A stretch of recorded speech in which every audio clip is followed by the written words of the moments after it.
Here are 35 ways you can wipe away your sins and go to Allah the same way you were born, inshaAllah. Number one, let's start with the easiest.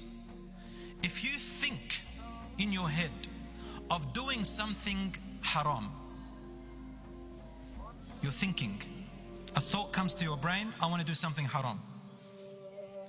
And then you remember Allah and you change your mind.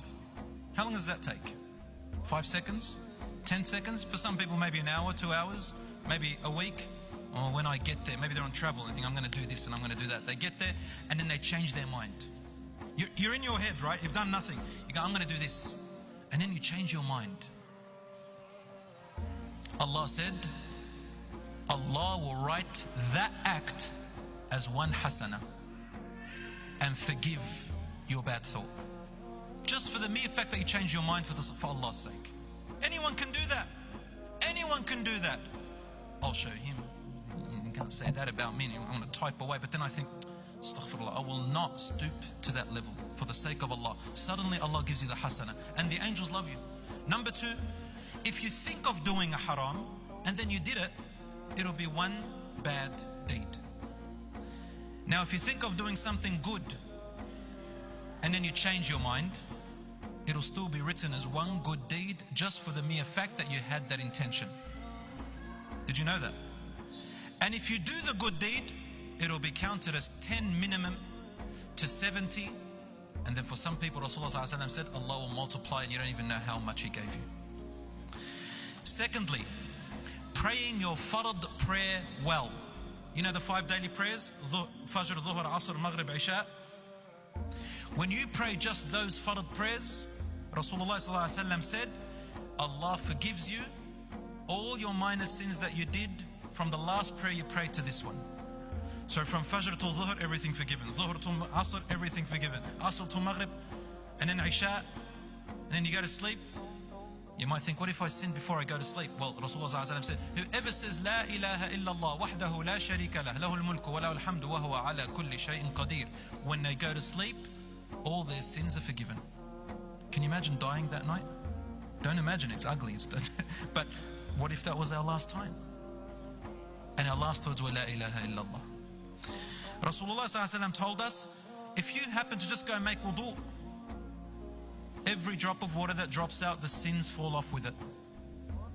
If you pray 2 rak'ahs for the sake of Allah, Rasulullah ﷺ said, Allah will forgive all the minor sins before it. Another one, praying Jumu'ah to Jumu'ah, men or women. You pray a Jumu'ah at home for the women, or if you go to the masjid, and men you have to go to the masjid. From Jumu'ah to Jumu'ah, you pray your Friday prayer, all minor sins in that week forgiven. From Ramadan to Ramadan, if you fast your Ramadan properly for the sake of Allah, and then the next Ramadan, and you really want it, the year is forgiven. Rasulullah ﷺ told us, Laylatul Qadr, if you stay up and you ask Allah to forgive you truly from your heart, the sins are forgiven. Saying, you know when you pray and you go down to ruku' like this, and you say, Samee Allahu liman hamida, and you say, Rabbana lakal hamd. Just saying that word, the angels are saying Rabbana lakal hamd at the same time. And you say it with them. That's what the Prophet ﷺ said. He said, if you say something that the angels are saying at the same time, which is that, your minor sins are forgiven from the last prayer. He also said, Sallallahu Alaihi Wasallam, if you're reciting Al-Fatiha, or the Imam is reciting Al-Fatiha, and you say, Ameen, the angels also say Ameen at the same time, your minor sins are forgiven since the last time you recited Al-Fatiha. Rasulullah ﷺ told us, when you eat and you say Alhamdulillah, or you say Alhamdulillah alladhi at'amani hadha wa razaqanihi, your minor sins before are forgiven. He said Sallallahu Alaihi Wasallam, performing Hajj peacefully makes your minor sins forgiven. You see, everybody thinks, oh, I'll just go to Hajj and all my minor sins are forgiven. No, every day you've got a chance. He also said, check this one out, just helping an animal. Animal. You see a dog who's thirsty, you give him water to drink. You see a bunch of ants in a home, and you deter, you move away from them, and you tell your children, don't step there. You've protected the ants, the ant colony. Allah forgives your sins. Did you know that? You have some food, instead of throwing it in the rubbish, you have this designated place in the backyard, you put it there for the birds to have, or cats or whatever. Maybe not the neighbor's cat, but any stray cats, let's say. You'll get into trouble then. Then you get forgiven for your sins. A husband enters his home, smiles to his wife, or the other way round. The wife smiles to her husband. Your sins are forgiven. Rasulullah ﷺ said, when a husband looks at his wife, looks, just looking in a good way, and the wife looks at her husband, just looking, he said, Allah looks at them with a look of mercy, both of them. Because Allah wants the husband and wife to look at each other in a good way. Rasulullah ﷺ told us, and I'll just say them quickly now, removing harm off the road while saying Alhamdulillah forgives your sins. Saying Assalamu alaikum to another Muslim and shaking their hand drops the sins. But just take it easy. Don't go holding onto a person's hand and keep shaking. This brother did it to me one day. I said, all right, akhi, now the sins are gone. Now I'm going to start getting sins if you keep going. If you know what I mean. Doing good deeds after a bad deed. When you do a bad deed, what should you do? Do something good. It'll wipe it away. Mu'adh ibn Jabal said, Ya Rasulullah, if I said La ilaha illallah, does that wipe it away? He said, among the best words that you can say. So follow up a bad deed with a good deed. Don't just leave it there. Saying a kind word that brings a smile to someone. Doesn't even have to bring a smile. Some people have got a natural frown on their face, but they're happy. But you made them feel good. It takes away your sins. Walking to the mosque for every step. Coming back, even to your car. Now brothers can park their car a bit of a distance.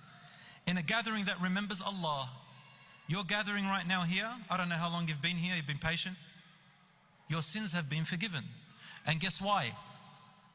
Because the angels ask Allah to forgive your sins.